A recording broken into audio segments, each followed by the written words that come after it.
21st of June annually would be International Yoga Day. And for those who attended the first such event in St. Anne's Park, Clontarf, last year, you'll remember that it was a fantastic experience, attended by over 500 like-minded people who participated in the special dedicated yoga practice or yoga protocol as suggested by the Indian Prime Minister. Thanks to the dedicated work of the Indian Ambassador and the Indian Embassy, International Yoga Day will grow from strength to strength in Ireland, as it will around the world. And what an amazing and profound thought to think that millions of yoga enthusiasts will participate in the same dedicated asana practice, yoga protocol, on the same day, as near to the same time globally as possible. Unity indeed, as the word yoga implies. So I have great pleasure now in introducing the Lord Mayor of Dublin, Crianini Gawling, and she's going to speak to you. I just want to say, on behalf of Dublin City Council, I'm delighted to welcome you all here to Dartmouth Square for this event to mark the International Yoga Day. Events like this offer us a fantastic opportunity to learn about each other's culture, traditions and values.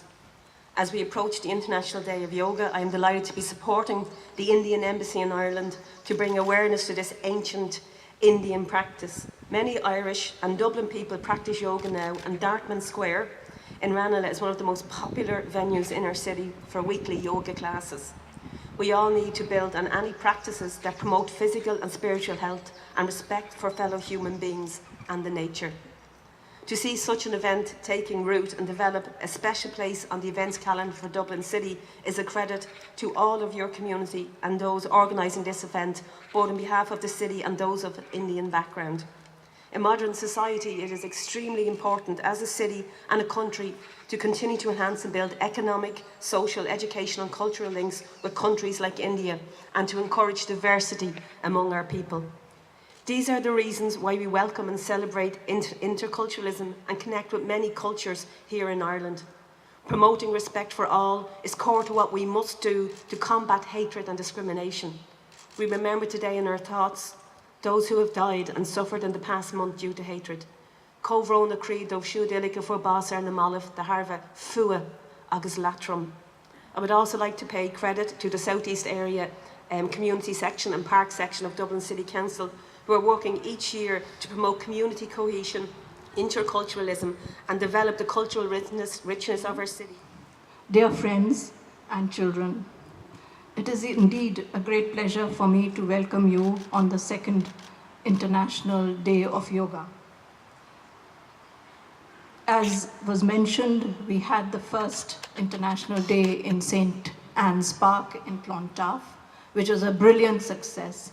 And I see the same fervor, enthusiasm from all of you to make this an even greater success. Thank you to all of you for being here with us. I would like to especially thank the Lord Mayor for sparing her time to be with us this morning. And as she says, she's a little under the weather, and an even greater thank you to you for coming and being with us and participating on this brilliant morning in Dartmouth Square. I would also like to thank all those who have been a part of this event for the last few weeks and months, to Yoga Therapy Ireland, to Happenings, which have very nicely organized all the logistics, and to all the residents of the Dartmouth Square who have cooperated with us and who have facilitated this. I would also like to thank the embassy officials who have helped me in coordinating this event, and David, who has been one of our inspirations since we started. On this special occasion, without much ado, I would like to read the Prime Minister's message on the second International Day of Yoga. My dear friends from all over the world and from Ireland, it gives me great pleasure to address you as we prepare for the second International Day of Yoga, this unique occasion that brings all of us together to celebrate the invaluable gift of India's ancient tradition. When I outlined a vision for an International Day of Yoga in September 2014 at the United Nations General Assembly, even I did not anticipate the enormous enthusiasm for the occasion from all corners of the world. Your support and participation last year, and once again now, redeems our commitment to nurture and promote this ancient discipline and reaffirm yoga as an exemplary manifestation of Vasudev Kutumbakam, the world as one family. I recall the iconic images from that momentous day last year, all the way from the Pacific Islands to Port of Spain, from Vladivostok to Vancouver, and from Copenhagen to Cape Town. Thousands gathered to unite the bodies and minds through the practice of yoga, and the reverberations of their discipline found a natural home at the United Nations headquarters in New York, where the journey had begun. I myself was fortunate to celebrate the event along with 36,000 of my fellow citizens and foreign guests in New Delhi. As so many of you have already discovered, yoga is much more than a physical exercise.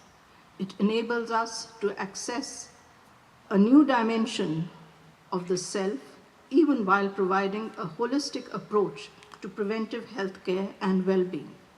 Yoga helps us to restore our balance and furnishes us with a much-needed sense of clarity. And through its unifying power, we seek completeness and at the same time, a oneness with the world. Today, all of you are the ambassadors of yoga, taking forward India's ancient message to the different corners of the world. I thank you for your commitment and welcome you as sisters and brothers of India's family. This was the message from the Indian Prime Minister on the occasion of the second Yoga Day.